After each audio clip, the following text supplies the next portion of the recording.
Então, vejamos, importantes objetivos de quem pratica exercício e de quem procura um profissional de educação física passa de maneira muito direta pelo sistema endócrino, né? Por exemplo, a questão do emagrecimento. Então, não é à toa que quando uma pessoa quer emagrecer e que procura um médico, procura exatamente o quê? O endocrinologista, né? Então, o emagrecimento é um processo eminentemente endócrino, hormonal, tá? Outra questão. A hipertrofia é um processo pelo menos 50% hormonal. Tá? Do processo da hipertrofia tem participação de hormônios, né? Aí, consequentemente, como o hormônio... Existem vários hormônios que têm alta capacidade anabólica, como o GH e a insulina, mas o hormônio de maior potência anabólica é a testosterona, né? Então, obviamente, que a gente não pode deixar de falar da questão do uso de esteroides anabolizantes, né? O uso de esteroides anabolizantes. Então, vamos entender. Quem usa, usa por quê? Qual é o benefício? Mas também, quais são os prejuízos? Tá? Para a saúde física e para a saúde psicológica do uso de esteroides anabolizantes. Vamos discutir muito que a gente sempre pensa no esteroide anabolizante como problema de saúde biológica, porque ele mata, gera danos, hepático e tal, mas eu acredito que antes de o esteroide anabolizante provocar um dano à saúde, a pessoa que usa, ela já tem um dano, que é a sua saúde psicológica. Porque pessoas de boa saúde mental, psicológica, não vão se expor ao risco só por causa da vaidade. Então, na verdade, é uma doença. É uma doença psicológica você querer usar o esteroide anabolizante. Tá? E não bastasse, a gente sabe que as doenças crônicas são as doenças que mais matam no mundo, né? Que a hipertensão é das doenças crônicas a que mais mata de todas. É uma morte a cada 3 segundos, como eu comentei semana passada. E que a gente sabe também que a hipertensão atinge 30% da população mundial. Em segundo lugar, vem os cânceres, todos os cânceres, com 13% da população mundial. Em terceiro lugar, vem o diabetes. Só que aconteceu é que nos últimos 20 anos, tem uma doença que está disparada querendo chegar na frente. E se continuar nesse ritmo, vai chegar, vai passar a hipertensão.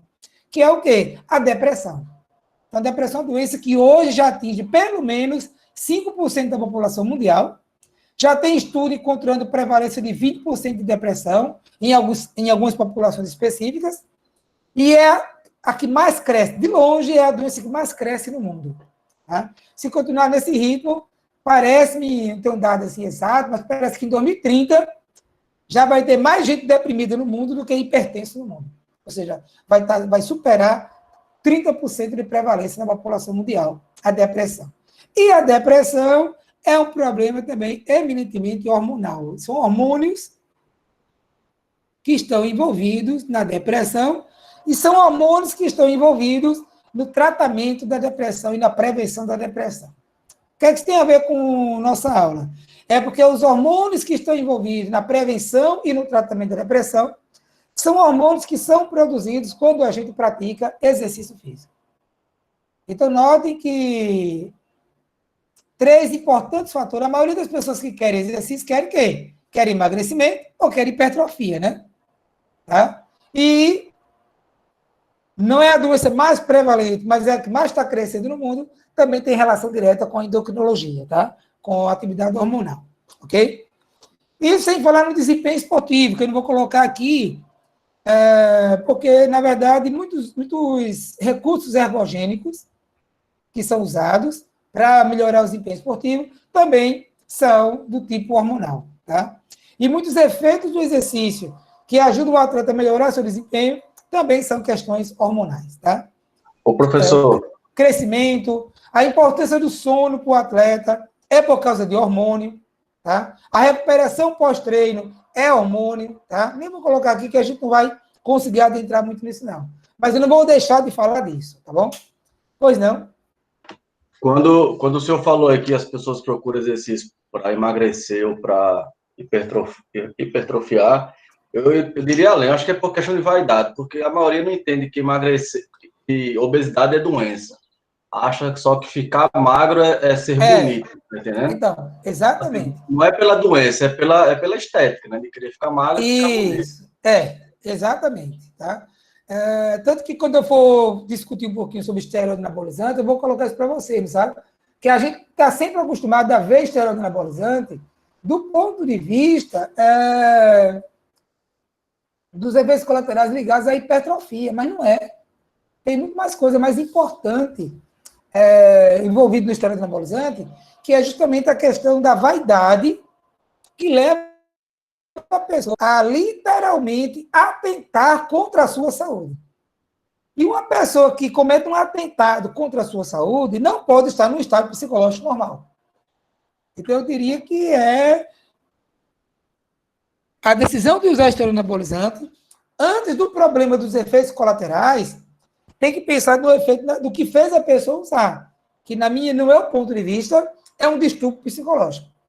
São pessoas que a vaidade já está tomando proporções patológicas, proporções psicopatológicas, proporções psiquiátricas, digamos até. Tá? Aí a gente vai discutir isso aí com bastante calma, tá? Oportunamente. Beleza? Bom, o que eu fiz até agora foi apresentar a relevância do assunto do estudo da endocrinologia para o educador físico, ok? E agora vamos começar a nossa aula. Então vamos lá, deixa eu abrir aqui o material.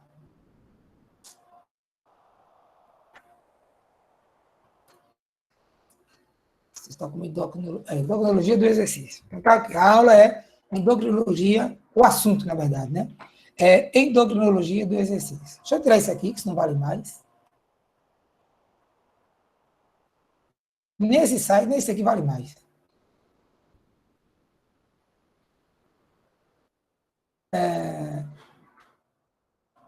Então, as aulas, na verdade, estão no cigarro, né? Peraí, deixa eu atender alguém aqui que chegou. Então, vamos lá. Nós vamos estudar tudo isso que eu falei, né? Depressão, alguma coisa ligada à gravidez, alguma coisa ligada a desempenho, a recuperação pós-treino do atleta, a emagrecimento, a sistema endócrino. Só que, para a gente estudar sistema endócrino, a gente precisa aliás, não é porque não, primeiro, a gente precisa ter uma noção muito básica de farmacologia, tá? Isso porque os hormônios, eles atuam no nosso corpo a partir de mecanismos, são substâncias químicas. Como são substâncias químicas, para atuar nos nossos órgãos, nas nossas células, são basicamente as mesmas leis usadas para um remédio atuar nas nossas células, tá? Então, a gente precisa ver alguns princípios ligados à farmacologia, ok? E é uma mistura de farmacologia com endocrinologia com sistema nervoso, tá? É neuroendocrinologia com farmacologia. Coisa simples, tá? O nome é complicado, mas é coisa simples. São esses 5 princípios aqui, ó, bem básicos, tá? Da endocrinologia misturado com a farmacologia. Primeira questão importante, tá? É com relação aos hormônios. Primeiro que são hormônios, né?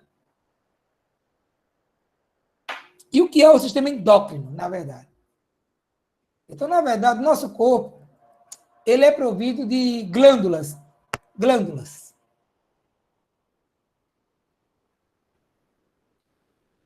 Glândulas. Para escrever é difícil. Glândulas exócrinas.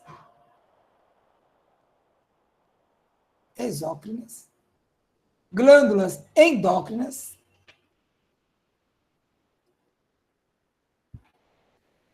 E não é exatamente do glândula, mas é importante falar aqui, parácrinas e autócrinas. Autócrinas, tá? Vamos entender isso. Glândulas... Separar aqui isso. Glândulas exócrinas são aquelas glândulas que secretam água para fora do organismo. Como, por exemplo, as glândulas lacrimais, as glândulas sudoríparas, as glândulas salivares, tá? São algo que joga elas secretam algo para fora do organismo, ok? Enquanto isso, as glândulas endócrinas, o nome endo, né, é dentro, e exo é fora, né, ex fora, endo dentro. Então, as glândulas endócrinas são glândulas que secretam alguma coisa para dentro do organismo, tá? O que acontece é justamente que o que é que ela vai secretar para dentro do organismo? Algo que vai modular o próprio organismo. Então, a modulação do organismo vai modular o organismo, modular o metabolismo.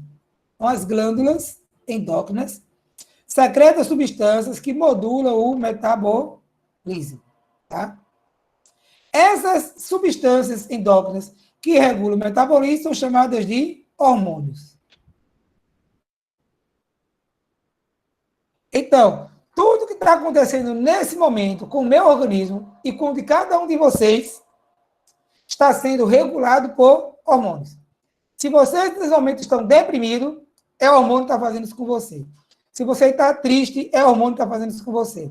Se você está feliz, é o hormônio que está fazendo com você. Se você está sentindo calor, tem hormônio envolvido. Frio, tem hormônio envolvido. Então, tudo que acontece no nosso organismo é porque algum órgão está funcionando para deixar você daquele jeito. Então, se você está triste, feliz, alegre, animado, é o cérebro que está trabalhando para deixar você naquele estado. Só que quem regula, quem modula essa atividade cerebral são hormônios. Tá? Se você está, nesse momento, hipertrofiando, porque treinou de 7 horas da manhã, são hormônios que estão fazendo você hipertrofiar. Se você tomou café somente às 6 horas da manhã e não comeu nada até agora, com certeza, nesse momento, você está perdendo um pouquinho de gordura, mas com certeza, nesse exato momento, você está perdendo massa muscular também. Quem está fazendo isso? Hormônios. Então, tudo que está acontecendo com o seu organismo, seja a nível biológico, ou seja a nível comportamental, psicológico, tem hormônio envolvido. Tá? Então, as glândulas endócrinas secretam substâncias que vão agir dentro do próprio organismo, modulando toda a atividade de todas as células do nosso organismo. Então, cada órgão nosso, cada célula nossa, cada comportamento nosso, comportamento psicológico ou biológico, é governado por hormônios. Para você ter uma ideia, já existe aí uma série de estudos que têm mostrado que quando você faz uma meditação, ou uma oração, ou está numa igreja e meio que sai de si, tá? Então, aquilo são hormônios que estão regulando aquele processo com você. Então, de um transe religioso, de um culto religioso, de uma meditação, até a euforia da alegria porque o seu time fez um gol, são hormônios que estão modulando aquele seu comportamento, ok? Crescimento é hormônio, hipertrofia, então tudo é hormônio. Tudo na gente tem um hormônio modulando, tá? Eu costumo brincar e dizer que a gente pensa que a gente manda na gente, mas quem manda na gente são os hormônios. Isso é só uma brincadeira porque isso não é plenamente verdade, né? Porque, na verdade, manda na gente. O sistema endócrino trabalha muito associado com o sistema nervoso, por isso que muita gente prefere chamar, nunca chama o sistema de endócrino e nunca chama o sistema de sistema nervoso, mas chama de sistema neuroendócrino. Neuroendócrino. Então, o sistema neuroendócrino, ele atua para regular o nosso metabolismo. Então, por exemplo, eu viajo para uma cidade, chego lá, está muito frio. Então, o que acontece? Meu corpo começa a se defender do frio. Aqui tem um sistema nervoso que percebeu que está frio e tem vários hormônios que são produzidos para fazer meu corpo produzir calor. Uma das coisas que ele faz é fazer eu ficar tremendo, porque quando eu fico tremendo, os meus músculos ficam contraindo. No que meu músculo contrai, produz calor. Por isso que a gente treme quando está com frio. Mas tudo isso é modulado por hormônios que fazem eu ficar tremendo. Tá? Mas foi o quê? O sistema nervoso percebeu o frio, a pele, receptores neurais, nervosos na pele percebeu o frio, mandou a informação para o cérebro avisou o sistema endócrino produziu alguns hormônios, e alguns hormônios ativou outras áreas do sistema nervoso, que, por sua vez, fez você ficar com o músculo tremendo, para produzir calor e minimizar a sensação de frio que você está sentindo. ok? Então, tudo tem um sistema endócrino envolvido. Aí existem também algumas glândulas, que são chamadas de glândulas parácrinas e glândulas autócrinas. Qual é a diferença? Tudo isso tudo isso faz parte desse mesmo conjunto aqui, tá? É o mesmo conjunto aqui, ó. Mas o que é que muda? É que, normalmente, as glândulas endócrinas secretam um hormônio que vai agir longe dela, lá do outro lado do organismo, do nosso corpo. As glândulas parácrinas são glândulas que produzem alguma substância, algum hormônio, que vai agir ali na proximidade, na região próxima. Tá? E as glândulas autócrinas são aquelas glândulas que produzem algum hormônio que vão agir naquele mesmo lugar. Ok? Antigamente a gente chamava glândulas. Só que hoje em dia a gente descobriu uma coisa interessante. Vários tecidos do nosso corpo não eram considerados glândulas, mas produzem hormônios.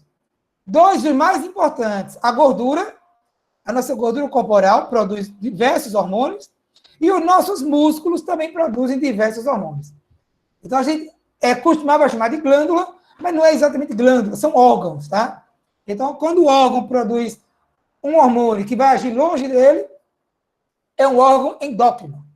Quando o órgão produz um hormônio que vai agir na proximidade, é um órgão parácrino. E quando um órgão produz uma substância que vai agir nele mesmo, que aquele hormônio vai agir nele mesmo, é um órgão autócrino.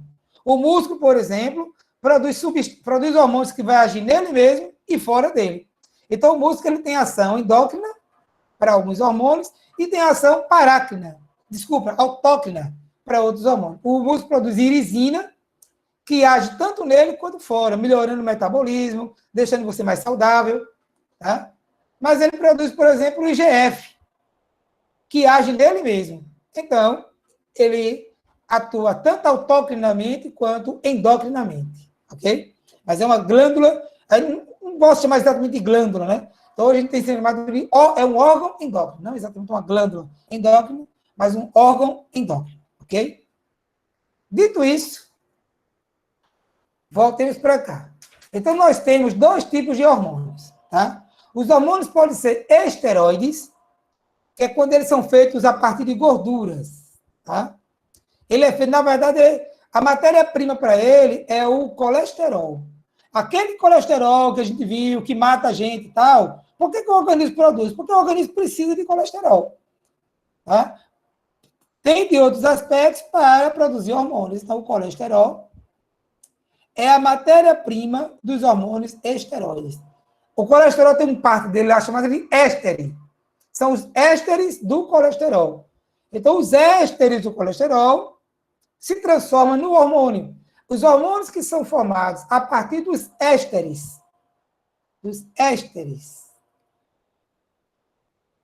do colesterol, tá? São chamados de hormônios esteroides, ok?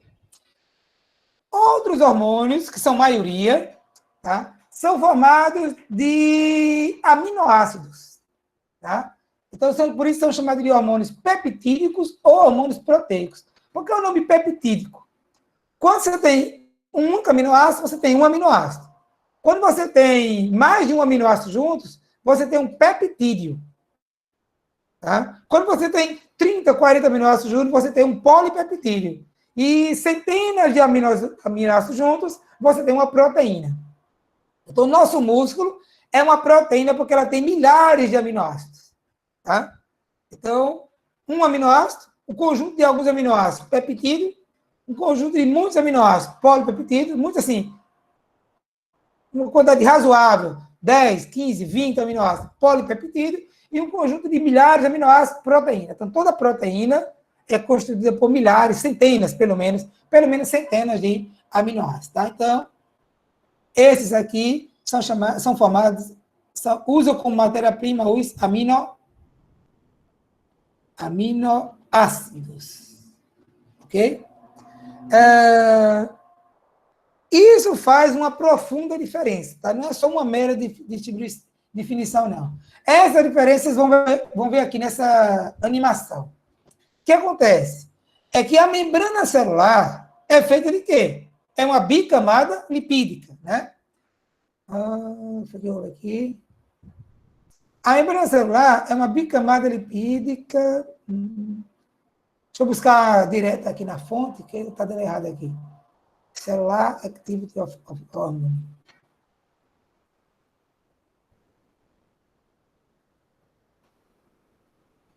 Exercício, animações,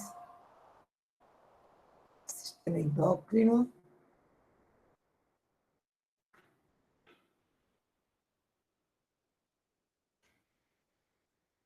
Ai, alguma coisa aconteceu aqui que ele perdeu, mas eu resolvo agora. Agora eu vou resolver. Pronto, vai resolver. Então, tá aqui, ó. A membrana celular não está bem mostrada aqui, mas ela é uma bicamada lipídica, como você já deve saber, tá? Como os hormônios esteroides são feitos de gorduras, né? Então, gordura com gordura se entende e ele consegue atravessar a membrana celular. E vai agir lá dentro da célula, tá? Enquanto isso, o hormônio peptídico ou hormônio proteico, como ele é feito de proteína, ele não consegue atravessar a membrana celular. Então, ele vai ter que usar alguns artifícios para conseguir agir, tá? Vamos ver detalhadamente cada um deles. O que vai acontecer aqui, ó. O hormônio esteroide, como ele penetra na célula, ele vai lá no núcleo. Quem manda na nossa célula? O núcleo, o DNA. Só que o hormônio, ó, ele influencia quem manda na gente, que é o DNA.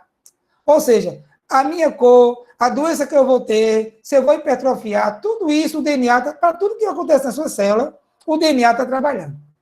Se você está desenvolvendo câncer nesse momento, o DNA está trabalhando. Acontece que todos nós, nessa aula de hoje, começou a desenvolver um câncer. Só que, felizmente, o organismo não deixa isso acontecer. Tá? Então, ao longo de 2 horas de uma aula, um câncer começa em você todo dia da vida. Só que o organismo tem um mecanismo que não deixa acontecer. Aí, de vez em quando, esse mecanismo falha e o câncer vira. Isso em 13% da população mundial. O organismo falhou. A pessoa que tem câncer não é porque a falha foi aqui, ó, no DNA, porque o câncer começa no DNA. Não é, a falha não é no DNA, porque o DNA está sempre cometendo essa falhazinha. A falha foi no mecanismo de proteção. Tá? Então, o que acontece? O que eu quero dizer é que tudo que acontece com a gente, o DNA está atuando para acontecer. Desde as características genéticas, cor da pele, a altura que você pode chegar, potencial desportivo, a coisa que acontece nesse exato momento. Se eu estou hipertrofiando, é o DNA que está atuando também. Tá? Só que os hormônios conseguem, especialmente os esteroides, conseguem modular quem manda na gente. Ou seja, quem faz a gente funcionar é o DNA e os hormônios esteroides atuam diretamente no DNA. O que eu quero dizer com isso? O hormônio esteroide ele é extremamente poderoso. Por isso que a testosterona é o hormônio anabólico mais poderoso que tem. Porque a testosterona, como ela é um hormônio esteroide, né? Tanto que o pessoal fala esteroide anabolizante, né? Os anabolizantes esteroides, ou seja, é um hormônio feito dos ésteres de gordura, é um hormônio do tipo esteroide. Ele atua diretamente no DNA, fazendo o DNA trabalhar para que você hipertrofie bastante. Ok? Detalhes disso a gente vai ver dentro do sistema muscular. Lá em sistema muscular, eu vou mostrar para vocês uma animação, onde vocês vão ver o DNA trabalhando, formando essa fitinha aqui, ó, e fazendo a massa muscular crescer, tá? Aí a informação que eu dou lá é assim, ó, moral da história. O processo da hipertrofia, o pessoal fala, é tomar isso, é tomar aquilo, mas o processo de hipertrofia é um processo eminentemente genético. Quando você toma esteroide, você está modulando a atividade genética para hipertrofia. Enquanto isso, o hormônio proteico, o peptídico, ele não consegue entrar na membrana. O que é que ele vai ter que fazer? Vai dar um jeito. Qual é o jeito que ele dá? Ele encaixa no receptor aqui, ó. Ele se encaixa no receptor. Aí o receptor faz algumas reações químicas, enzimáticas, que na maioria dos casos quebra ATP, ó. Só que em vez de quebrar ATP para ADP, quebra ATP, que vira ADP, que sofre nova quebra e vira AMP. Consequentemente, o AMP, ele é considerado um chamado sinalizador celular. Vocês vão ver que ele é muito importante. tá? No diabetes, por exemplo, a AMP está muito envolvida. Aí o que acontece é que a presença de AMP, desse AMP cíclico aqui na célula, não disse AMP cíclico, ativa enzimas, estão aqui, ó, muitas enzimas, né? Ativam enzimas que vão fazer dentro da célula aquilo que o hormônio queria fazer, mas ele não consegue porque ele não pode entrar. Então, os hormônios peptídicos, eles são menos poderosos, eles atuam de maneira indireta, tá? E aqui é uma animação mostrando a atividade de cada um. Vocês estão vendo aqui um hormônio esteroide, por exemplo, o hormônio testosterona, a testosterona do homem, né? Que o homem produz, bem mais que a mulher também produz, entra na célula, encontra um receptor, o receptor leva para o DNA, aí isso faz o DNA formar fitas de RNA, a fita sai de dentro do núcleo, vai ser lida pelo ribossomo, detalhe disso lá em sistema muscular, e o resultado disso aqui, ó, formação de proteína. Pronto. Acabei de crescer meu músculo, esse negócio aí que está surgindo aqui, é uma proteína que foi formada, tá? Que proteína é essa? Qualquer proteína, inclusive a proteína do músculo, tá bom? Já o hormônio peptídico não consegue entrar na célula, ele ativa um receptor na membrana celular, que ativa uma enzima, que faz ATP virar ADP e logo depois AMP. A presença de AMP ativa outra enzima, essa enzima que foi ativada ativa outra enzima, e essa outra enzima faz na célula aquilo que o hormônio queria fazer. É um processo bem mais indireto, ok? Então, a primeira questão que a gente precisa discutir é isso, tá? Vocês vão ver que eu vou conversar muito sobre isso nas aulas posteriores, tá? Aí vocês já devem saber, por que o hormônio é esteroide? Por que o hormônio é peptídico, tá? Então, esse começo aqui é muito importante. Então, primeira questão, demos conta, tá? Então, tipo de hormônio, tá? E a forma de ação. Segunda questão está aqui, ó, sistema porta-hipotálamo. Então, vamos entender aqui o que é o sistema porta-hipotálamo. Como eu falei para vocês, o sistema endócrino trabalha muito intimamente com o sistema nervoso. Por isso que muita gente diz assim, ó, não é possível estudar um sem estudar o outro. Então, na verdade, em vez de estudar o sistema endócrino, o sistema nervoso, se estuda o sistema neuroendócrino, porque os dois sempre trabalham muito conjuntamente, tá? Qual é o link de interação? É exatamente esse negocinho aqui, ó, chamado de sistema porta-hipotálamo. O que é isso exatamente? O sistema porta-hipotálamo trata do fato que, muito interessante, que é o seguinte. A glândula hipófise é uma glândula bem pequenininha, olha o tamanho dela. Comparado com a tireoide, comparado com o timo, comparado com a pâncreas, comparado com o ovário, comparado com o testículo. Então, é uma glândula muito pequenininha. Mas ela é a mais importante de todas, de longe, vocês vão entender muito claramente. Nem vou me esforçar para explicar agora. Vocês vão entender que ela é a mais importante. E não por acaso, a glândula hipófise, ela fica bem no meio do miolo cerebral. Quer dizer isso, tudo que chegar no cérebro passa pela glândula hipófise. É exatamente a glândula hipófise que garante essa questão de sistema neuroendócrino, e não apenas neuro ou não apenas endócrino. Não dá para estudar os dois separados. Precisamos estudar os dois juntos. Por quê? O que é que o sistema nervoso faz no corpo da gente? Percebe reações, né? Está quente, está gostoso, o alimento está agradável. E para que eu tomo providência baseado naquilo? Só que a providência a ser tomada são pelo sistema nervoso e também pelo sistema endócrino. Ou seja, o sistema nervoso ele precisa perceber o que está acontecendo no meu ambiente interno e no meu ambiente externo e tomar providências compatíveis com aquilo que está acontecendo no meu ambiente. Essa providência é tomada pelo sistema nervoso, mas também tem que ser tomada pelo sistema endócrino, porque a providência que eu vou tomar, se está frio, se está calor, se eu estou com medo, se eu estou feliz, é uma questão de modulação do meu metabolismo. E quem modula o metabolismo? Sistema nervoso. E quem modula o metabolismo? Hormônios. Então, os dois têm que trabalhar juntos. Sistema neuroendócrino trabalham juntos, modulando o meu metabolismo, para estar sempre ajustando o meu metabolismo de acordo com as condições ambientais em que eu estou naquele momento. Ambiente externo e também meu ambiente interno. Tá? Como uma doença, por exemplo, tem uma febre, eu crio um ambiente interno. Tá? Então, quem garante essa interação, o sistema neuroendócrino, é a glândula hipófise. E qual é a importância dela? É justamente o seguinte, a glândula hipófise, ela produz hormônios que vão modular o metabolismo, tá? Mas ela tem outra função muito importante. Ela produz hormônios que vão modular a atividade das outras glândulas tudinho. Ou seja, o funcionamento do timo depende de algum hormônio produzido pela glândula hipófise. Cadê o hormônio? Está aqui, ó. Tá? O funcionamento do pâncreas, da suprarrenal, depende desse hormônio aqui, ó, produzido pela glândula hipófise. O funcionamento do meu ovário, não, que eu não tenho, né? Do ovário de vocês, meninas, e do testículo, depende da produção do hormônio das gonadotropina, produzida por quem? Pela glândula hipófise. Então, veja o que acontece.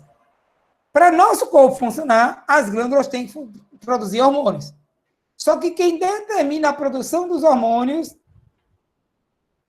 por essas glândulas são outros hormônios, que, por sua vez, são produzidos pela glândula hipófise. Então, aqui são os hormônios produzidos pela glândula hipófise. Ou seja, a glândula hipófise produz os hormônios que modulam a atividade das outras glândulas, que, por sua vez, modulam o nosso organismo. Então, a glândula hipófise ela é a menor de todas, mas é quem manda em todo mundo.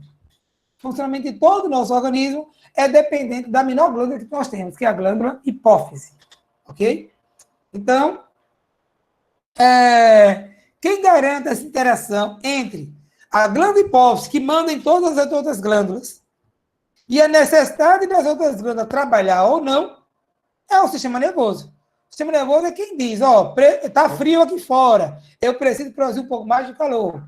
Ou o sistema nervoso que diz, olha, tem uma situação ali que eu acho que é perigosa, toma uma providência aí, viu? É uma carreira aí, aumenta logo a tua frequência cardíaca, fica pronto para correr. Quem vai fazer tudo isso são hormônios produzidos pela glândula hipófise, que recebeu a informação do sistema nervoso e botou outras glândulas para trabalhar para que você pudesse modular o seu metabolismo de acordo com o seu meio ambiente interno, meio ambiente externo. Aí, essa comunicação neuroendócrina é feita aqui, ó, no chamado sistema porta-hipotálamo. Aí eu vou abrir agora uma animação para mostrar o que é esse sistema porta-hipotálamo, tá?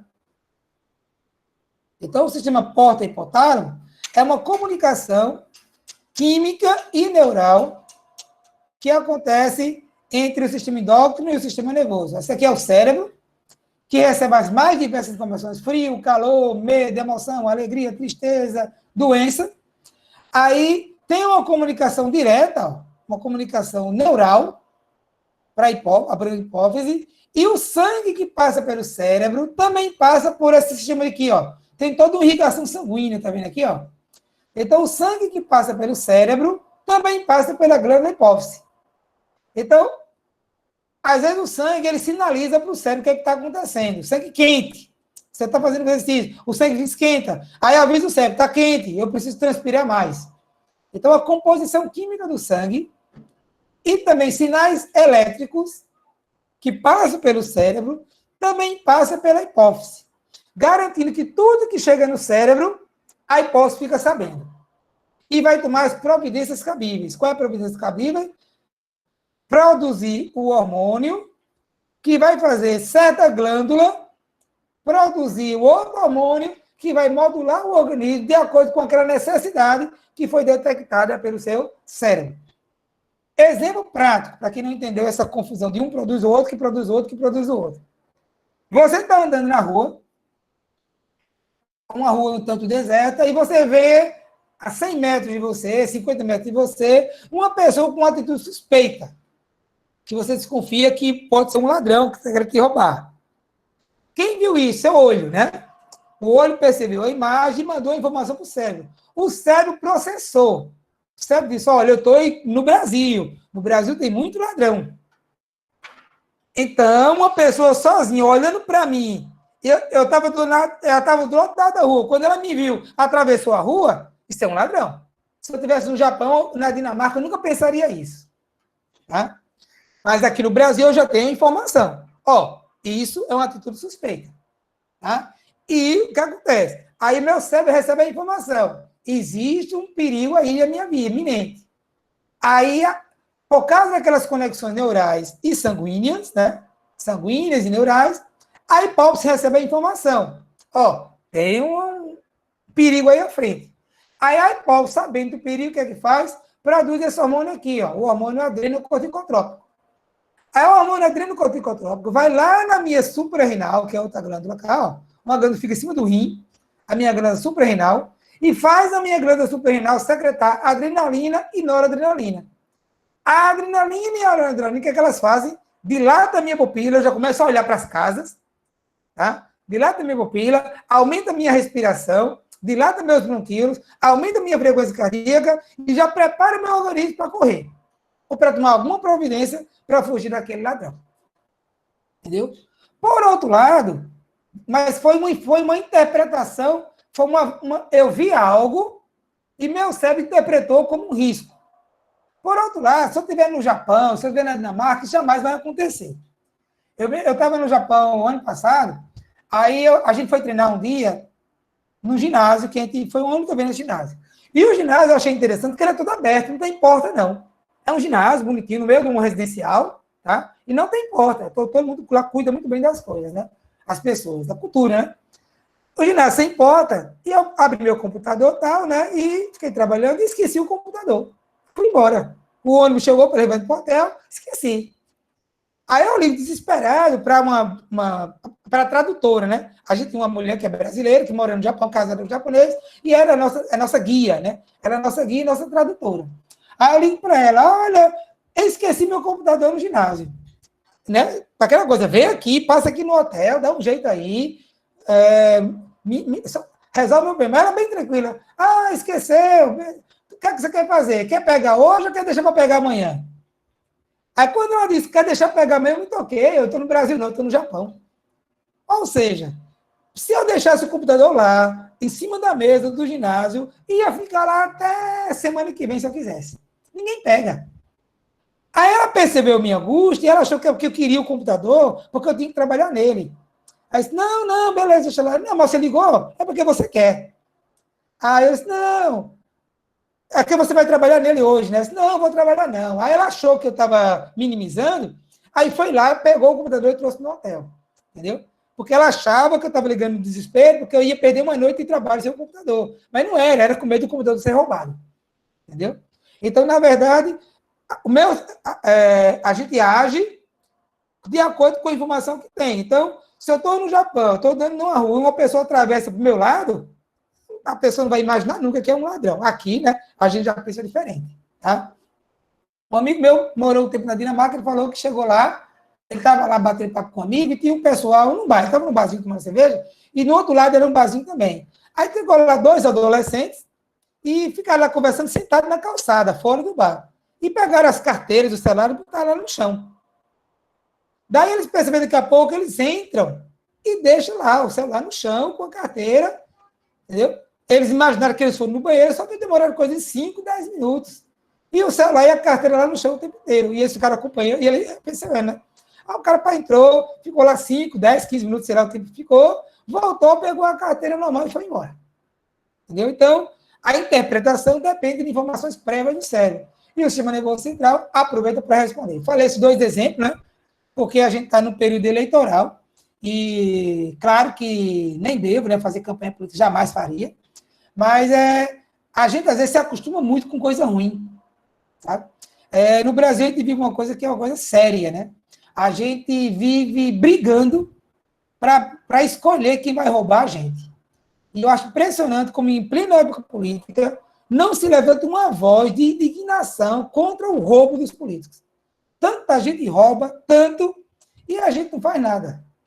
Tá? E podia viver tão bem num país que a gente tivesse segurança, tranquilidade para viver, né? Qualidade de vida, e a gente ainda pior. O problema do Brasil, o que eu acho indignante não é o Brasil ter muito bandido, ladrão, para roubar meu celular. É que a gente vive brigando para decidir quem vai roubar a gente. Entendeu? E a gente não consegue ver que a política do Brasil, a corrupção, é um processo sistêmico. Ou seja, não depende de quem entra. Tá? Porque o que está corrompido não é o cara que entra, é o sistema de governo Rio de Janeiro, por exemplo, é completamente possível você ser honesto. Porque lá, todas as empresas que trabalham com licitação já tem um grande processo de corrupção ali dentro. Então, quem entrar ali dentro vai ter que atender aquele processo. Se denunciar, morre, né? E se não denunciar, não trabalha. Tá? Vai ter que aceitar. Então, está na hora de a gente começar a se portar feito cidadão. Não estou falando aqui política nenhum, político nenhum, partido nenhum, mas é de um país em que a gente está, em que a gente está tão acostumado que acha que isso é normal. E não é normal. Normal é eu deixar meu computador lá no ginásio, que não tem porta, já é um sinal interessante, né? Nem de porta precisa, que não tem porta, e se eu esquecer, eu não preciso voltar para pegar. Eu posso deixar para pegar amanhã, que vai estar lá do mesmo jeito. Isso é o normal. Mas foi um exemplo aqui do endógeno, né? Que uma coisa me puxou para outra, tá? Deu um exemplo pelo medo, em vez de dar um exemplo por exercício, me puxou para isso. Mas voltemos. A gente nem tem tempo para estar conversando muito sobre essas coisas, embora necessárias sejam. Então, isso é o chamado sistema porta-hipotálamo, tá? Garante essa comunicação entre o sistema nervoso e o sistema endócrino, tá? Terceira questão, aqui, ó. A ação do hormônio depende da presença de receptor naquele órgão. Como eu falei para vocês, a diferença entre glândula endócrina e glândula autócrina, por exemplo, é que a glândula endócrina produz uma substância chamada de hormônio que vai agir longe dela. E a glândula parácrina, autócrina, aliás, produz uma substância que vai agir ali mesmo. Agora a pergunta é, o que é que determina aonde é que o hormônio vai agir? É exatamente a questão do receptor. Então, veja só, eu tenho aqui uma célula e eu tenho aqui um hormônio, no formato de um triângulo. Onde é que esse hormônio vai agir? Quando a glândula endócrina produz um hormônio, ele joga esse hormônio na corrente sanguínea. Ele vai agir em qual célula? Depende. Ele vai agir nas células que tiver o receptor onde possa encaixá-lo aqui. Esse encaixe que eu estou mostrando aqui é o encaixe físico, tá? Mas, na verdade, a afinidade não é física. Não é encaixe, é uma afinidade bioquímica, tá? Então, aquela substância do hormônio é atraída pela substância que tem no receptor. Então, a ação do hormônio depende da presença do receptor na célula. Então, por exemplo, a glândula tireoide.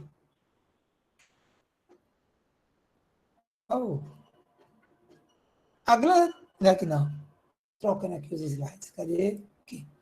A glândula tireoide produz um hormônio que ela aumenta o nosso metabolismo. Então, se você é menos gordo do que você é hoje, ou se você não é gordo, é porque a glândula tireoide produz hormônios que faz suas células trabalharem. Aí elas trabalham, gastam a energia que você comeu, e você mesmo, que você não faça exercício o dia inteiro, você não engorda. Tá? Porque suas células trabalham bastante, e quanto mais trabalha, mais gasta energia, obviamente. Tá? Acontece que praticamente todas as células do nosso corpo têm receptores para os hormônios da tireoide, que é a tiroxina e a triotironina. Vamos passar por cada um desses hormônios, ok? Enquanto isso, nem todas as células do meu corpo têm receptores para testosterona. Desculpa, quer dizer então que quando a minha tireoide trabalha, todas as minhas células ficam mais ativas. Aí eu gasto mais energia e não engordo, ok? Por outro lado, nem todas as células, aliás, apenas algumas poucas células, poucos órgãos, têm receptores para testosterona. Isso quer dizer que quando o meu testículo produz testosterona, o meu músculo aumenta de tamanho, as minhas células sanguíneas são mais produzidas, a minha medula óssea produz mais células sanguíneas, mas, por exemplo, a minha unha não vai crescer, porque minha unha não tem receptor para testosterona. Deixa eu ver o que mais, o meu pâncreas não vai crescer, porque o meu pâncreas não tem receptor para testosterona. Mas o meu músculo vai crescer, porque ele tem receptores para testosterona, ok? A outra informação muito importante dessa questão, de agir aonde tem receptor, é em relação aos chamados efeitos colaterais dos medicamentos. O que ocorre? Às vezes você toma um medicamento para uma coisa, aí o efeito, aí você tem o benefício, mas tem um malefício. Por exemplo, eu tomo, de vez em quando eu tomo um remédio para não espirrar, que eu tenho umas alergias e fico espirrando, tá? Só que o problema é que a substância que está lá no meu, que vai agir no meu nariz, aqui no meu nariz, nos meus bronquíolos, para impedir que eu fique espirrando, esse remédio age ali, porque no meu nariz, nos meus vasos sanguíneos, do nariz e dos meus brônquios, bronquíolos, tem receptores para aquela substância. Aí o remédio age e eu paro de espirrar. Meia hora depois, uma hora depois, a crise de espirro já passa. O problema é que meu cérebro tem o mesmo receptor. Aí esse remédio atua lá no meu cérebro e atuando nos meus neurônios, que têm receptores para esse remédio, os neurônios ficam com a sua atividade diminuída. Daí eu fico sonolento. Tá?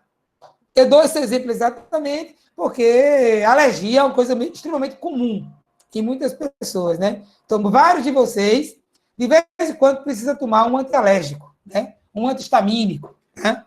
E sabe que, antigamente, todos eles davam sono.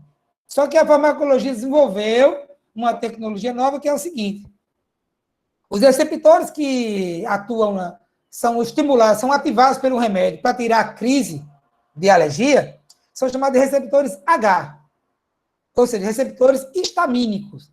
Por isso que o remédio é chamado de antihistamínico. Então, são receptores H de histamínico. Só que existe H1 e H2. O que acontece?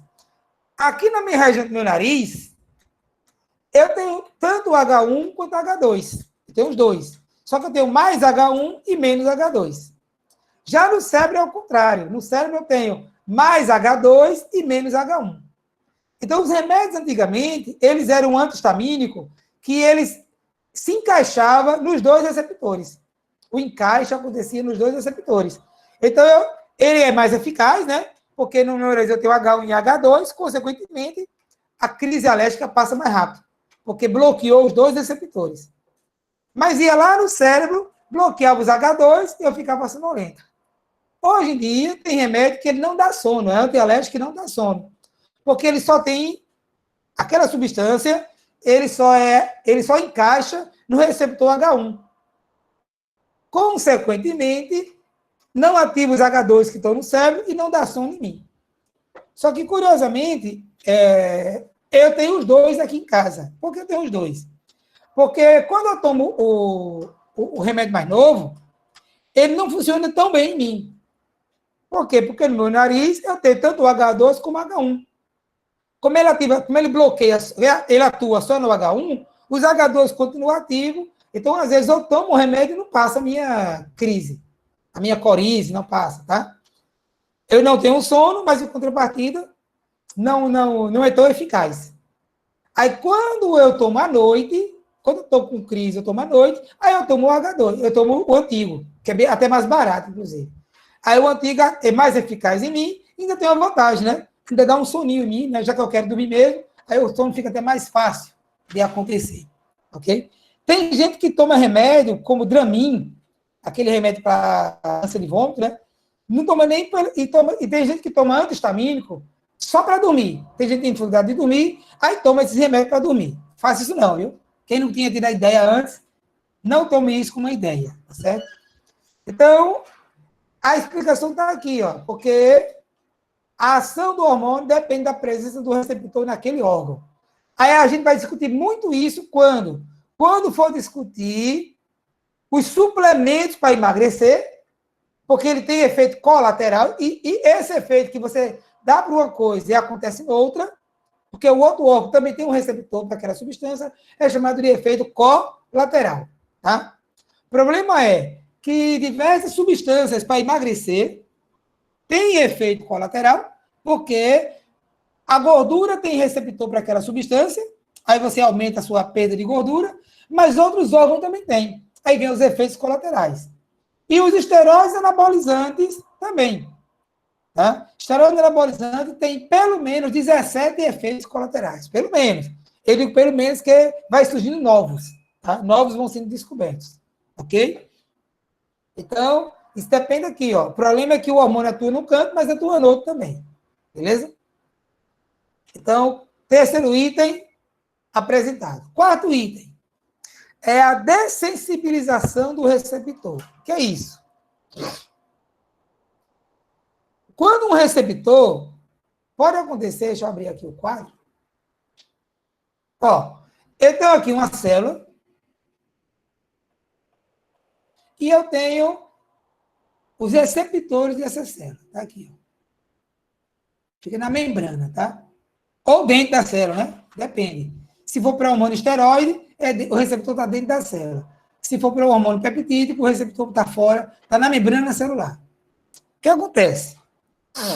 A função do hormônio é modular a atividade da célula, fazendo ela trabalhar mais ou trabalhar menos. Aí, suponhamos que eu tomei um remédio para emagrecer. Aí, eu enchi minha célula de meu sangue,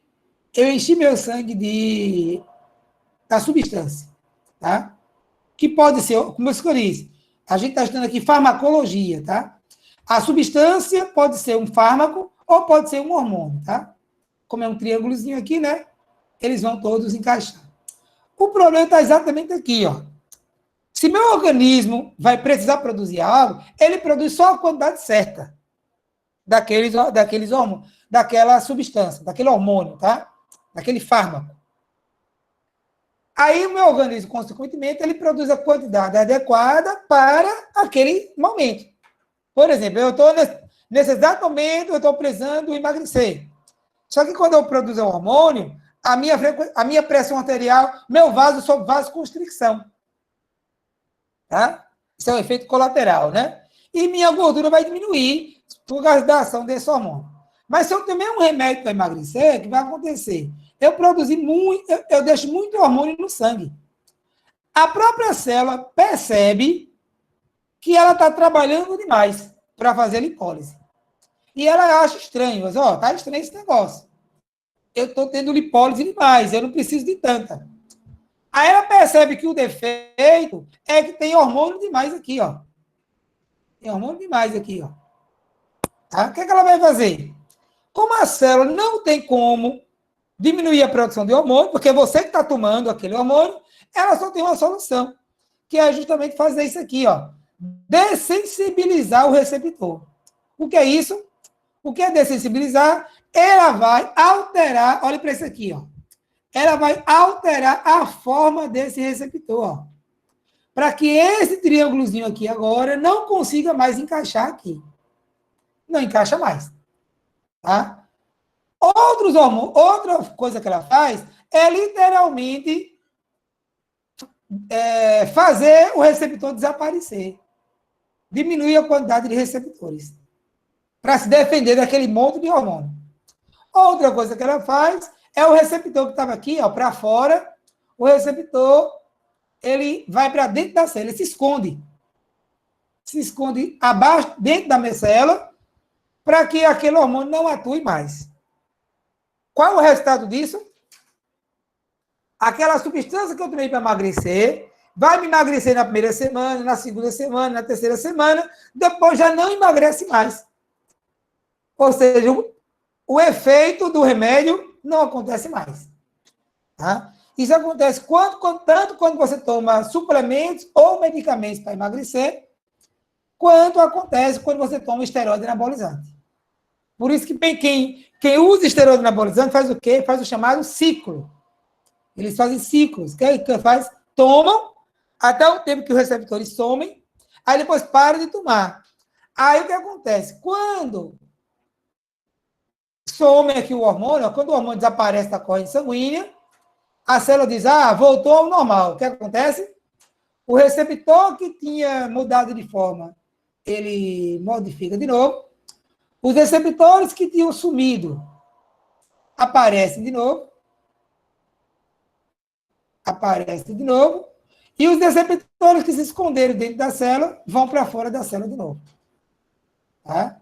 Isso quando? Quando a substância já não está mais tão concentrada ali no sangue. Ok? É por isso que Creatina é para tomar em ciclo, esteroide anabolizante, ninguém tem que tomar, mas o povo que toma faz ciclo, justamente por causa dessa dessensibilização dos receptores. Na linguagem lá do povo da musculação, eles falam de fechamento. Então, ocorre um fechamento dos receptores, aí tem que parar de tomar para reabrir os receptores, tá? Para fazer os receptores reaparecerem, ok? Desculpa aqui, falando de alergia, aí deu vontade de espirrar. Então, finalmente agora, vamos ver a questão chamada retroalimentação negativa, tá? E vai ter tudo a ver também com os efeitos colaterais, tá? Dos esteroides anabolizantes e outras coisas mais que a gente vai ver mais na frente. Então, o que é a retroalimentação negativa? Retroalimentação negativa é o seguinte. Como eu já falei para vocês, quem manda no nosso corpo são os hormônios. Quem produz hormônios são as glândulas. Mas quem manda nas glândulas que produzem o hormônio, quem é? É a hipófise. A hipófise é quem percebe a necessidade ou não de botar a glândula para trabalhar, tá? Esse processo acontece por retroalimentação negativa. Vamos entender isso. Suponhamos que a minha glândula tireoide, a função dela é o quê? É produzir os hormônios que emagrecem, tá aqui, ó, T3 e T4, tá? Aí, nesse momento, o meu sangue está pobre em T3 e T4, porque a minha tireoide não está trabalhando. Aí, quando esse sangue aqui, meu sangue, pobre em tiroxina e triotironina, tá? Vou chamar de T3 e T4, tá? Pobre em T3 e T4 passa pelo cérebro e o sangue do cérebro passa pela hipófise, né? Pelo sistema porta-hipotálamo. Então, a hipófise percebe que o sangue está pobre em tiroxina e triotironina, ou seja, T3 e T4. Tá? T4 e T3, tiroxina é o T4, ok? Aí a hipófise, percebendo que o sangue está pobre em T3 e T4, produz o hormônio tireoestimulante, tá aqui, ó. Aí esse hormônio tireoestimulante atua na glândula tireoide, mandando ela trabalhar. Trabalhe, minha filha. Aí a glândula trabalha e produz T3 e T4. Produz. Aí o sangue vai ficando rico em T3 e rico em T4. Ok? Aí acontece de novo que, quando aquele sangue, agora rico em T3 e T4, passa pelo cérebro, e o sangue que passa pelo cérebro também passa pela hipófise, a hipófise percebe que o sangue está rico em T3 e T4. O que é que ela faz? Para de produzir o hormônio tireoestimulante. Acabou a produção. Aí, sem hormônio tireoestimulante, a tireoide para de trabalhar. No que ela para de trabalhar, não produz mais T3 e T4. Aí aquele T3 e T4 que está no sangue vai sumindo lentamente. Até que, várias horas depois, o sangue fica pobre em tiroxina e todo o ciclo começa de novo. Nome disso, retroalimentação negativa. Ok? Mas isso leva a uma coisa ainda mais importante. É um fator muito importante, especialmente do ponto de vista do exercício, que é o chamado ciclo circadiano. Olha, minha letra está melhorando. Esse box aqui parecendo um ar. Ciclo circadiano é o que faz a gente ter hora para tudo. Tem hora que dá sono, tem hora que não dá mais sono. Tem gente, a maioria das pessoas tem uma hora que elas acham melhor para estudar. Tem gente que só consegue estudar de noite, tem gente que só consegue estudar de dia. Então, nós temos, para tudo na nossa vida, nós temos hora mais apropriada do dia. Então, a gente tem hora mais apropriada do dia para atividades intelectuais, hora mais apropriada do dia para atividades mais físicas, hora do dia para atividades mais artísticas, outra intelectual. Tem gente que tem hora do dia que, se for rezar, meditar, produz melhor naquela meditação. Tem outra hora que, se for tentar, nem consegue. Então, a gente tem hora para tudo, porque nós temos o chamado ciclo circadiano. Tá? E esse ciclo circadiano é altamente explorado no treinamento desportivo. Tá? Sabe o que o russo fazia? Os russos faziam isso aqui, ó. Vou botar aqui para vocês, tá? Eu tinha isso no computador, era o sistema antigo de DOS, aí eu formatei o computador e esqueci de salvar, tá? Mas eu nem peguei mais depois, porque era um sistema muito antigo. Olha o que os russos faziam com os atletas, tá? O atleta, ele não treina a semana inteira pesado, tá? O normal do atleta é treinar assim, ó. O normal do atleta essa semana ele treina assim, na outra semana ele treina muito parecido, aí tem uma semana que ele faz um treino muito forte, e tem uma semana que ele faz um treino bem levinho. Então o atleta treina isso, ó, formando ondas, tá? Aí, os russos sempre foram quem mais manjam de treinamento esportivo no mundo, tá? Quem mais investiram em pesquisa em treinamento esportivo. No passado, o que é que eles fizeram? Eles ajustaram o ciclo de treinamento, isso é chamado de mesociclo. Eles ajustaram esse mesociclo, tá? Para o ciclo menstrual das mulheres. O que é que eles faziam? Como sabe que as mulheres ficam bem mal, né? Tem vários efeitos psicológicos, inclusive, durante o ciclo menstrual, e achava-se que a mulher, no período menstrual, tinha menor capacidade física, mas não. Uma aluna minha, Lavosiana, ela é nutricionista, acho que vários conhecem, né? Que ela atua muito no mercado aí, é professora da Nacional de Nutrição. A Lavosiana fez o mestrado dela justamente para responder a seguinte pergunta. Mulheres no ciclo menstrual têm menor capacidade física? O que é que ela fez? Dosou os hormônios das meninas, de um time de basquete feminino, aqui de João Pessoa, e fez vários testes físicos. O que é que ela viu? Não viu nada. Ou seja, a capacidade física que as meninas tinham no período fora do período menstrual era a mesma capacidade física que elas tinham no período menstrual. Não mudava nada. Tá? Então, o período menstrual, os russos achavam que no período menstrual as mulheres estavam fisicamente menos competentes, mas não estão. A competência física é a mesma. Mas a gente sabe que tem algumas mulheres que têm distúrbios psicológicos, né? Dores, cólicas. E não é muito agradável treinar com uma cólica. Ou treinar de mau humor, né? Na TPM. A partir da TPM. Então, o que os russos faziam? Ajustavam o ciclo desportivo das mulheres para o ciclo menstrual. De modo que essa semana aqui, ó, era sempre dentro do ciclo menstrual. Ou a partir da TPM, depende da mulher. Tem mulher que sofre muito antes daquela fase. E tem mulher que o processo menstrual dura 7 dias, 5 dias, 3 dias. Então, eles ajustavam muito. Tem mulher que sofre mais antes, que é na TPM, né? Do que depois. Então, eles ajustavam. O fato é, naquele período de maior sofrimento, ou psicológico, ou físico das mulheres, eles aproveitavam para botar a semana regenerativa. Tá? Era uma solução bastante interessante, que ainda hoje vale a pena ajustar. Tá? Só que depois era uma coisa muito interessante. O russo testaram tudo eles testaram. Só um momentinho, viu? O russo eles testaram a digital, eles supunham que pela digital da gente, a gente podia saber quem era velocista, quem era fundista, quem tinha mais técnica, menos técnica. Largaram viram que não dava certo. Aí depois chegou um povo aqui no Brasil, divulgando isso como fosse 30 anos depois que o russo já tinha abandonado a ideia, os caras chegaram aqui no Brasil, divulgando no Brasil inteiro, até no Fantástico saiu, dizendo que ia descobrir a antena pela digital. Tá? Uma mentira terrível. Tá?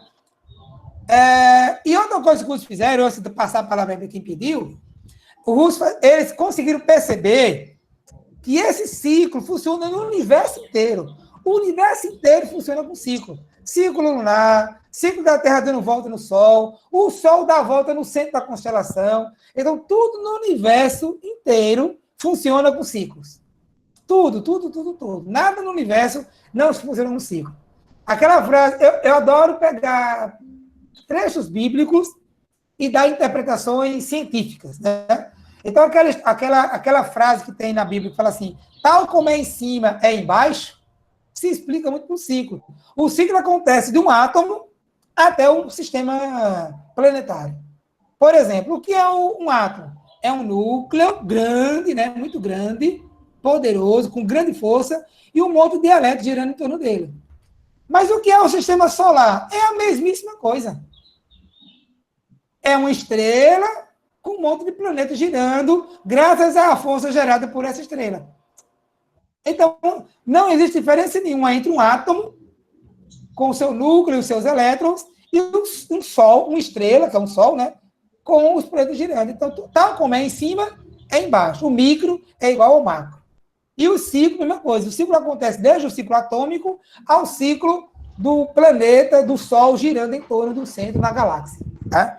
Então, e os russos fizeram uma investigação muito interessante, e eles pegaram assim, eles pegavam o dia que você nasceu, dia e hora que você nasceu, e a partir daí eles conseguiram ver tendências de 7 a 10 dias de quê? De capacidade física, capacidade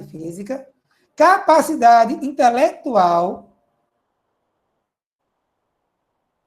tá? Intelectual, habilidade artística, e tinha outra habilidade, que é o quê? Muitas vezes que era intuitiva, uma coisa assim, tá? Então, o que é que eles faziam? Pegavam o atleta, pegava a data de nascimento do atleta e calculava a vida inteira do atleta. Fazia literalmente um mapa astral do atleta. Aí pegava os períodos, que como dura, cada ciclo dura aqui, ó, é coisa de 7 dias, tá aqui, ó. Vamos supor que isso aqui é o físico, o verdinho é o físico. Suponhamos que o verdinho é o físico, tá? Então, eles pegavam esse período aqui, ó, de maior tendência para você ter melhor desempenho físico, e era aqui, ó. Tá? E os períodos de tendência de menor tendência física virava os períodos regenerativos. Tá? Então, os russos fizeram isso. Eu não sei se eles ainda fazem, tá? Mas um amigo meu foi para lá, foi fazer um estágio lá na Rússia, em 2004, 2005, mais ou menos, e eles ainda faziam isso, tá? Então, eles ajustavam o ciclo desportivo ao ciclo circadiano, ou ritmo ou ciclo, tá? Circadiano. O ritmo circadiano acontece ao longo de 24 horas, tem hora que dá mais sono, menos sono, e acontece ao longo de alguns dias, tá? 5, 6, 8 dias, você está sempre mais susceptível, mais disposto a fazer uma ou outra tipo de tarefa, ou mental, ou intuitiva, artística, ou física, ou intelectual, ou intuitiva, ou física, tá? E eu acho que tem mais uma outra linha aí, não sei o que era, tá? Mas ritmo circadiano acontece. E hormonalmente, o ritmo circadiano é explicado pelo sistema de retroalimentação. Tem pouco, produz. Aí você fica com muito. Daqui a pouco, começa a ficar pobre. Aí depois produz de novo. Então, a gente nunca é igual a vida inteira. A gente fica alternando. Tá? O nosso organismo funciona sempre de forma alternada. O seu coração não funciona igualzinho o tempo todo. O sistema imunológico não funciona igualzinho o tempo todo. Funciona obedecendo ao ritmo ou ao ciclo circadiano. Ok? Pergunta? Tinha uma pergunta, por favor. Não, professor, pode continuar. Eu esqueci o que eu ia falar. Depois da explicação do senhor aí. Desculpa. Eu demorei tanto a lhe dar a fala que você esqueceu. Beleza, tudo bem, Moisés. Então, moral da história. Acabamos a primeira parte da aula, tá? O tempo inteiro eu vou estar retomando isso aqui, ó, tá bom? O tempo inteiro eu vou estar retomando isso aqui. Manuel tá aí, né, Manuel? Manuel? Pronto. Eu vou aproveitar para pedir a chamada, tá? Reiterado, chamada. Outra coisa que eu vou pedir, eu não sei se é conversar com o tempo à parte, né? Que é uma coisa que eu queria que vocês, estagiários, começassem a botar as tarefas lá no cigarro. Entendeu? Então, uma tarefa do cigarro seria assim: você pode montar uma questão, Manuel, e botar assim, né? Uma questão para cada um disso aqui, ó. Que faça o aluno. Assim, a alternativa vai ser sempre essas 5 aqui, tá? A alternativa. É sempre isso aqui, ó. Tá? Tipo de hormônio, sistema porta, ação do hormônio. Aí você coloca 5 questões. Cada questão você descreve uma situação. Tá? Então, você descreve uma situação e a pessoa vai dizer, ó, dessa situação descrita, do que é que eu estou falando. Para ajudar vocês a assimilarem, tá? Já que eu vou retomar isso várias vezes. Aí, para ajudar a assimilar, nada melhor do que fazer uma tarefa. Entendeu, Manuel, como é a tarefa? São 5 questões, as alternativas são sempre as mesmas, são sempre estas aqui, ó. Só que para cada questão, você cria uma situação. Por exemplo, minha irmã começou a tomar um remédio para emagrecer. Acontece que depois de algumas semanas, ela começou a ter crises hipertensivas. Aí marque a alternativa que tem a ver com essa situação, que seria isso aqui, né? Ó. A ação do hormônio depende da presença do receptor. Como o meu vaso sanguíneo tem o mesmo receptor que tem na gordura, aquela substância para emagrecer atuou na gordura emagrecendo, mas atuou no vaso sanguíneo fazendo vasoconstricção. Aí ela teve crise hipertensiva. Ou então, assim, minha outra irmã tomou remédio para emagrecer. Ela emagreceu 1, 2, 3 semanas, depois não emagreceu mais. O que aconteceu? Aconteceu aqui, ó, dessensibilização do receptor. Tá? Os russos fazem o treinamento de acordo com tendências que as pessoas têm para ter períodos de maior habilidade física, maior habilidade intelectual. O que é isso? Retroalimentação negativa. Ou então, o hábito de dormir, tem hora que todo dia você tem sono na mesma hora, você tem fome na mesma hora. O que é isso? Ciclo circadiano. Tem a ver com o quê? Retroalimentação negativa. Entendeu? Você cria uma situação e vocês, alunos, vão marcar a situação. Beleza? Como eu estou sugerindo a Manuel faça isso agora, eu não vou querer que ele já bote essa atividade hoje, tá? Mas eu pedi que o Manuel bote essa atividade até amanhã, até porque ele vai ter uma oportunidade de... Eu nem sei se o Manuel sabe fazer o questionário no cigarro. Aí hoje à tarde, né, na oficina do grupo, Manuel, você pode... Se você não souber fazer um questionário, você me chama, eu lhe ajudo, você prepara a questão e bota lá no questionário, tá? Outra coisa também, tá? Que eu vou falar daqui a pouco, vou falar logo agora, é que a gente vai tentar nesse segundo semestre, segundo estágio, quando fizer uma tarefa, vocês imediatamente já recebem a nota, logo depois. Não esperar o estágio inteiro para já saber a nota que vão estar tendo, beleza? Mas eu converso sobre isso daqui a pouquinho. Bom, então, fechamos uma primeira parte da nossa aula. E como isso, voltando a dizer, né, como isso aqui eu vou precisar muito disso, desses 5 conceitos, vocês vão fazer uma tarefa que vai ajudar vocês a assimilar melhor esses 5 conceitos, tá? Vamos agora para a segunda fase da desse nosso longo conteúdo. O que nós vamos fazer agora é conversar sobre cada uma dessas glândulas e cada um desses hormônios produzidos por esta glândula, ok? Desde já, vocês já vão ter uma tarefa que ela vai valer ponto, tá? Mas essa tarefa vai demorar a terminar. Ela vai demorar a terminar, mas você já tem que começar a fazer ela hoje. Que é o que vocês vão fazer. À medida que eu for dando agora, glândula por glândula e hormônio por hormônio, vocês deverão ir preparando uma tabela desse jeito aqui, ó. A tabela vai ser assim, ó. Glândula,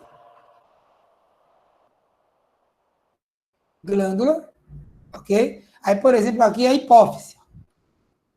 Hipófise. Aí, os hormônios produzidos pela hipófise. Tá? Aí eu boto aqui, ó, glândula. Aí eu boto aqui hormônio. Aí aqui o nome do hormônio. Tá? Aí a ação do hormônio. O que é que esse hormônio faz? Aí vocês escrevem aqui, ó, o que é que esse hormônio faz. Tá?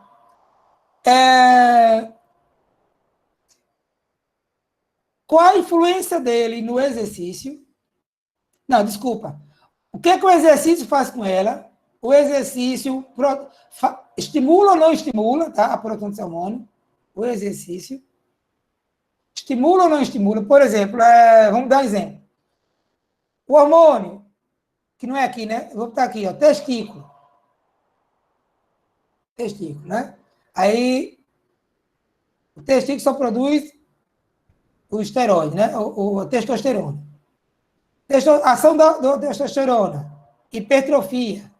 Não é só, tem mais coisa, tá? Hipertrofia, aumento dos glóbulos, aumento da hemoglobina, tá? Aí, quando eu pratico exercício, o exercício aumenta a produção de testosterona ou não? Ah, sim, mas somente o exercício anaeróbio. Exercício anaeróbio aumenta a produção de testosterona, tá? E o que é que esse hormônio... Qual é a ação? A ação do hormônio, mas a ação relacionada ao exercício. Ah, ele acelera a recuperação pós-treino. Recuperação pós-treino, ok? Então, vejam só. Eu vou dar aula agora de cada glândula por glândula, hormônio por hormônio, e eu vou dizer isso ao longo da minha fala, tá? À medida que eu vou dizendo ao longo da minha fala, vocês já vão preenchendo a tabela. Ou seja, a partir desse exato momento, a participação na aula de vocês não é mais apenas ouvir. À medida que vocês vão ouvindo a minha fala, vocês vão preenchendo uma tabela. Quando eu terminar o último hormônio, aí eu abro o SIGA-A para vocês entregarem a tarefa logo no outro dia.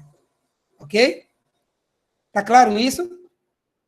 Então, essa é a tarefa que vocês vão estar fazendo. Então, a aula de vocês agora, essa aula aqui, até acabar essa parte aqui, esse slide aqui, vai durar mais ou menos a aula de hoje e a aula da semana, a próxima aula.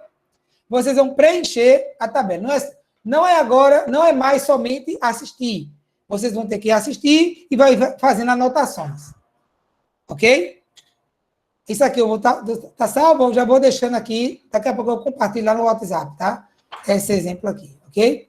Então, glândula por glândula. Professor, Pois não? Essa última coluna é o quê? Essa coluna é a ação do hormônio no exercício. Porque, por exemplo, a testosterona, ela atua gerando produção de hemoglobina, tá? Mas isso independe do exercício, né? Tem nada a ver com o exercício, né?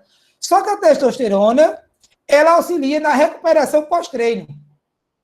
Então, é uma ação diretamente envolvida com o exercício que foi feito. Entendeu? Então, é nessa direção aí que vocês vão escrever, tá bom?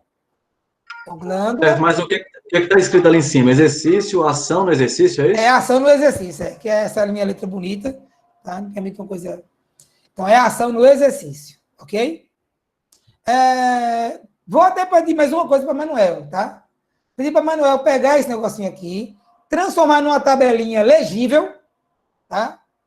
Sem esse aqui, né? Não precisa desses nomes aqui, né? Só com isso aqui, ó. Tá? Transformar numa coluna, numa tabela legível, aí bota no grupo, tá? Para vocês, para compensar o fato que a minha letra é bem ruimzinha de escrever. Tá? Escrever falando, né? Também não é normal. Não é fácil escrever conversando, porque a sua mente fica dividida entre duas ações. Beleza? Muito bem. Então, vamos lá. Vai começar agora a aula em que você já tem que estar agindo junto com a minha fala, tá bom? Olha só. A glândula hipófise, ela produz, como vocês estão vendo, diversos hormônios. Tá? Alguns hormônios da glândula hipófise, a função desse hormônio é ativar a atividade de outras glândulas. Como, por exemplo, o hormônio tiroestimulante, estimula a glândula tireoide. O hormônio adrenocorticotrópico estimula a atividade da glândula adrenal. As gonadotropinas estimulam a atividade do ovário e do testículo. Tá? O que é que eu vou fazer? Eu vou... Só que a glândula hipófise também produz hormônios que já atuam diretamente para modular o metabolismo, tá? Então, esses três hormônios aqui eu nem vou falar agora. Quando eu vou falar de tireoide, aí eu falo do adrenocorticotrópico.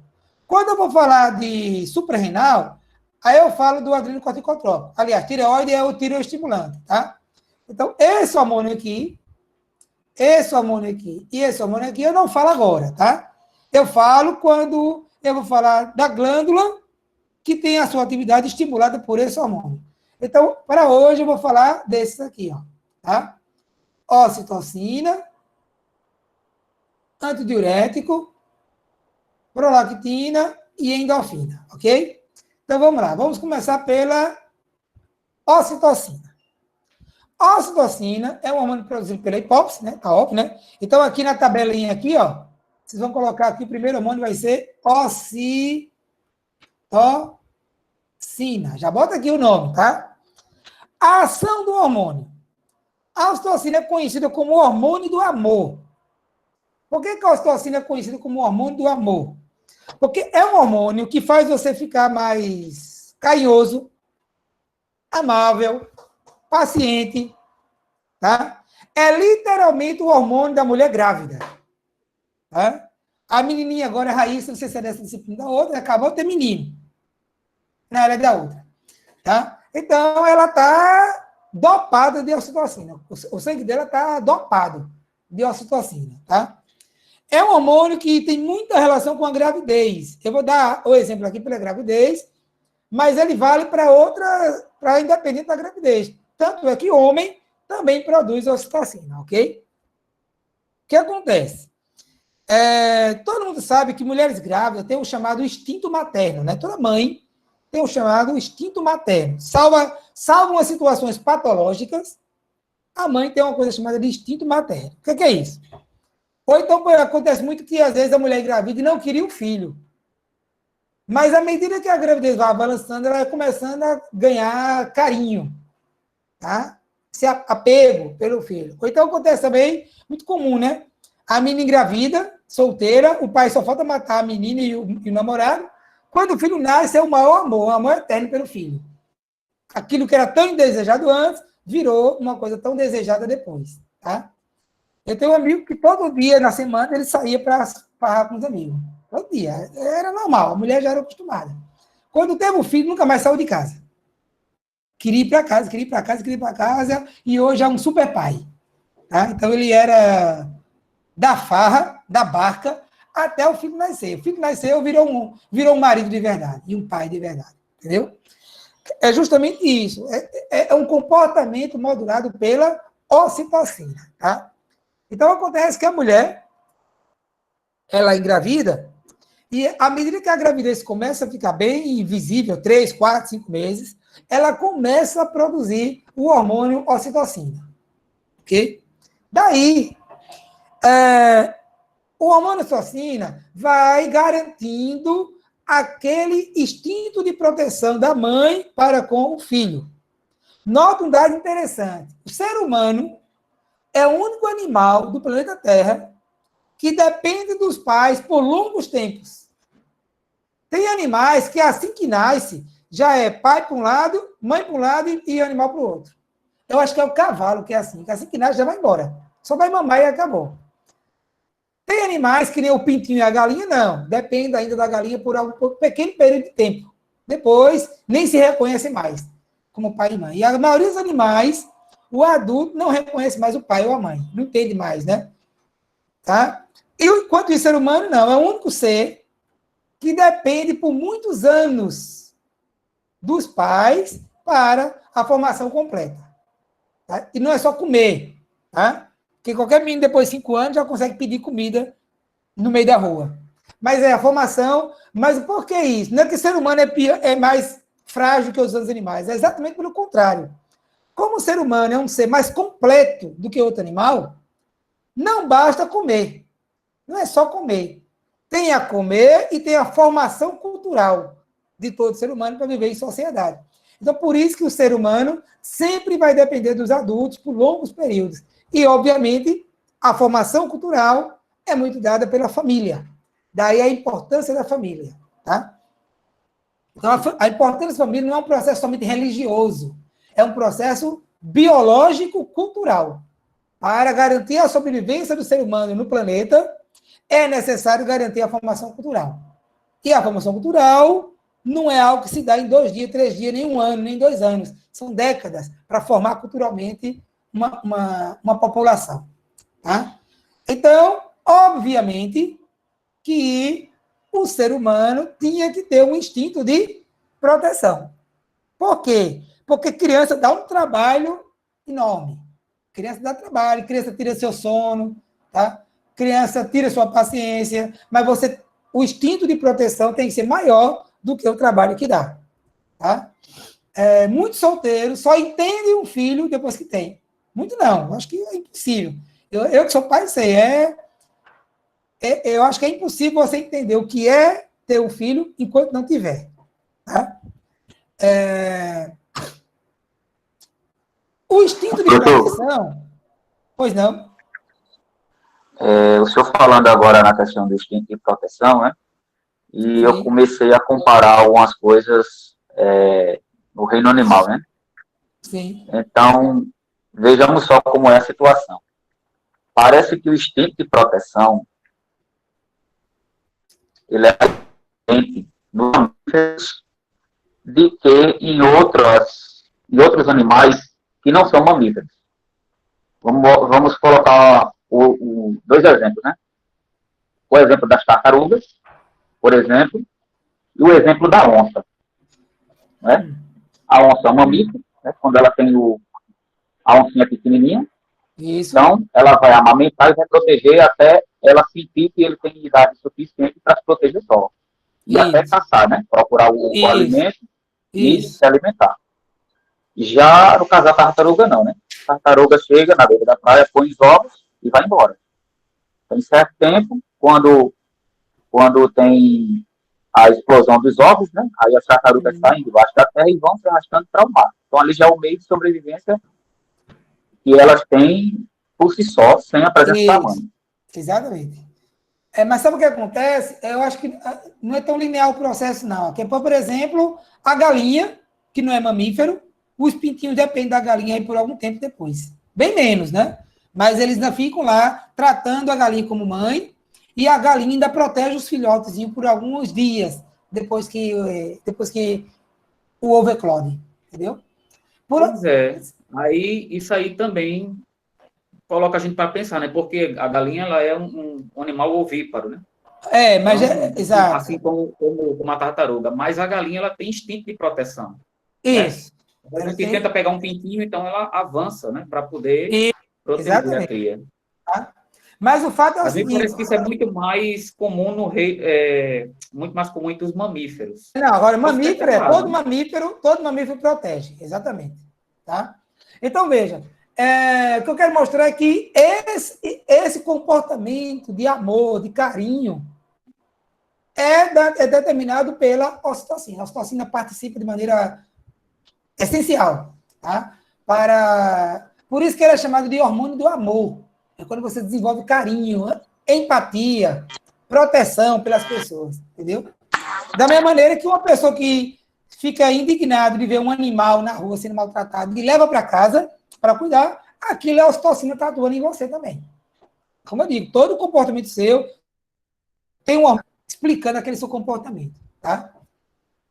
Então, não dá para dizer que o comportamento faz o hormônio ser produzido ou que o hormônio faz o comportamento ser produzido. É a interação dos dois, tá? Eu tenho uma visão cultural que eu aprendi na escola com meu filho, com minha mãe, com meu pai, a proteger os animais.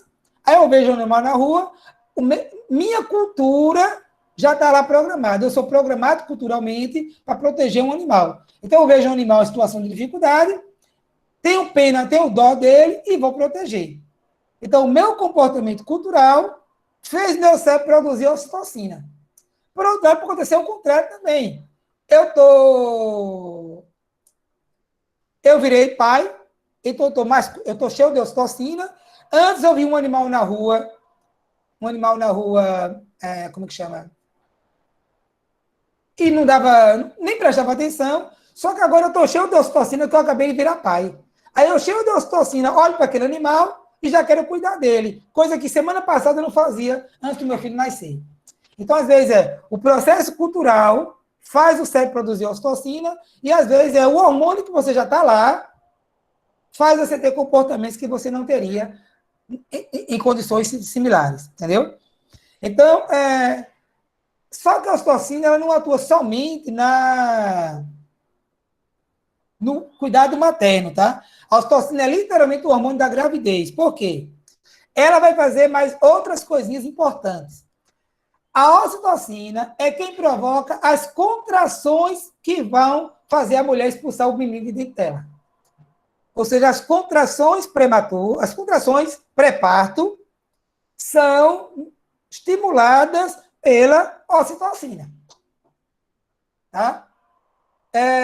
Aí, onde vocês vão colocar aqui, ó, vamos colocar aqui, né? Ocitocina atua, né? Ação, instinto de proteção. O que mais? Contração uterina, né? A contração uterina para a expulsão do feto é também provocado pela ocitocina, tá? Daqui a pouco eu falo do exercício, mas tem uma ação ligada ao exercício que é o seguinte. Sabe-se que mulheres grávidas que praticam exercício e que têm o parto normal, chamado a termo, tá? Elas expulsam o feto com mais facilidade do que mulheres que não praticam exercício. Outra coisa muito interessante. As mulheres têm muitas chamadas contrações prematuras. 1 semana, 2 semanas do parto, e diz elas que dói muito. É muito desconfortável a contração do parto. É uma cólica exagerada, digamos assim.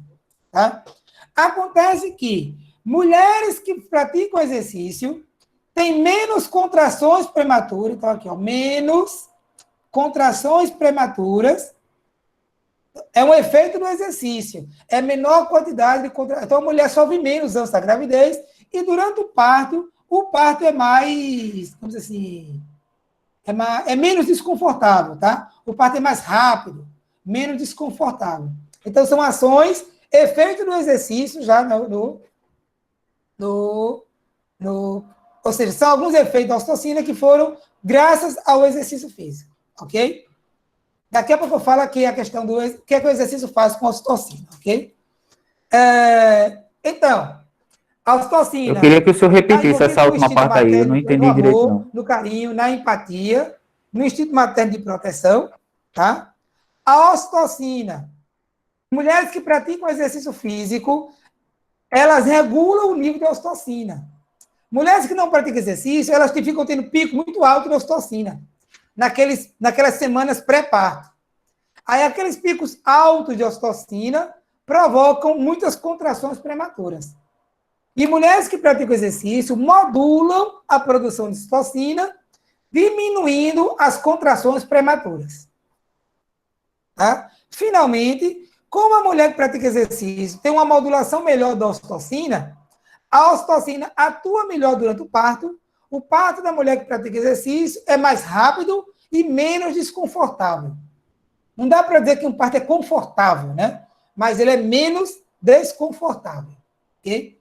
É outro efeito do treinamento na ação da ocitocina que tem relação com o exercício. Ok? A ocitocina ainda faz mais outra coisa, tá? Quando a mulher já tem o menino, ela começa a produzir leite. Quem garante a produção do leite tá aqui, ó, é a prolactina, ok? Acompanha o mouse aqui, ó. É a prolactina. Só que a glândula mamária, ela produz o leite graças à prolactina. Só que a glândula tem duas funções. Qual é a função? Uma, produzir alguma coisa, e duas, secretar aquela coisa. Quem garante a secreção do leite não é a prolactina. Quem garante a secreção do leite é a ocitocina. Ou seja, quando aqui é o peito da mamãe, quando o neném pega a boca, que é isso aqui, ó, e coloca a boca lá no mamilo da mãe, o atrito mecânico da boca com o mamilo da mãe estimula nervos, né? A informação nervosa vai até o cérebro. Essa informação nervosa chega ao cérebro. Ó, o mamilo está sendo atritado. Consequentemente, essa informação vai para a hipófise. Aí a hipófise produz ocitocina. A ocitocina faz o leite sair. Ou seja, quando o nenenzinho começa a sugar o mamilo da mãe, o leite não sai de imediato. O leite sai cerca de 4 segundos depois. Tá? Porque precisa atritar, mandar informação, produzir ocitocina para poder o leite chegar. Por isso que tem mãe que diz que adora amamentar. Quando ela está amamentando, tem mães que diz que entra numa espécie de transe enquanto estão amamentando. Por quê? Porque o cérebro dela está cheio de ocitocina, fazendo ela se sentir amável, mais capaz de amar. Então, a mulher está lá normal, dia a dia, está estressada e tal, começa a mamar e muda o comportamento. Ela fica muito amável com o filho durante o período, aquele momento exato da amamentação. Tá? Porque ela teve um pico de ocitocina que modificou o comportamento dela. Ok? Então, aí é outro efeito da ocitocina atua, né? No desenvolvimento do amor, da empatia e do instinto materno, na contração uterina e na secreção do leite. Tá? Exercício. E aí, exercício aumenta a produção de ocitocina? Os estudos com exercício são poucos conclusivos, tá? Dariam para um discreto aumento na ocitocina. Então, o efeito do exercício na ocitocina seria discreto.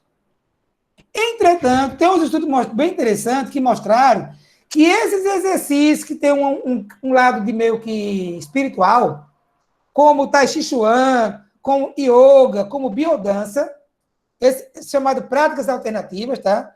Esses exercícios ditos das práticas alternativas, como yoga, biodança, Tai Chi Chuan, eles induzem maior produção de ocitocina do que o exercício convencional, ok? Então, isso é o que o exercício faz no hormônio, tá? Então, esse aqui eu vou já deixar bem prontinho para vocês, tá? Glândula, hipófise. Ó, acompanha aqui a bolinha verde, tá? Tá a bolinha outra cor aqui. Glândula, hipófise. Hormônio, ocitocina. Ação, empatia, sensação de amor, instinto de proteção, tá? Materno ou não, tá? Atua na contração uterina para propiciar o parto e atua na excreção do leite no ato da amamentação. O que o exercício faz?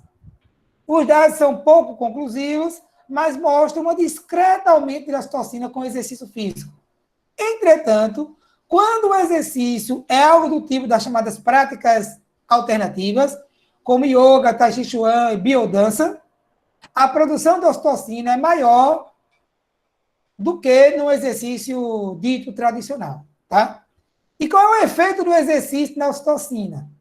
É que mulheres que praticam exercício físico, tá, têm menos contrações prematuras, um parto menos desconfortável, porque o exercício modula a produção da ocitocina, tá? E participa da sensação de bem-estar que as pessoas sentem quando fazem depois de uma sessão de exercício. Quem vai participar muito mais é a endorfina, tá? Mas a ocitocina também participa daquela sensação de bem-estar que a gente sente quando faz exercício, ok? Então, eu consegui preencher para vocês aí o primeiro hormônio. O resto agora é com vocês, tá? Vocês devem fazer todas as aulas com a tabelinha já preparada e só fazendo as anotações, ok? Paro a aula de imediato para que o Manuel apresente a tela dele. Eita, eu mantive o negócio. Manuel apresenta a tela dele, tá?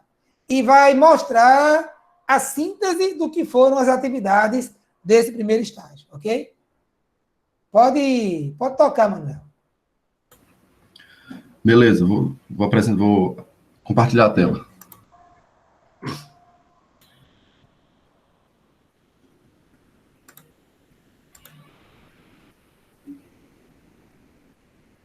Eu vou parar essa gravação, viu? Porque, afinal de contas, fica mais curtinho o tamanho do arquivo. Uma hora eu faço a distribuição das aulas, viu? Estava até conversando com minha filha ontem sobre o assunto.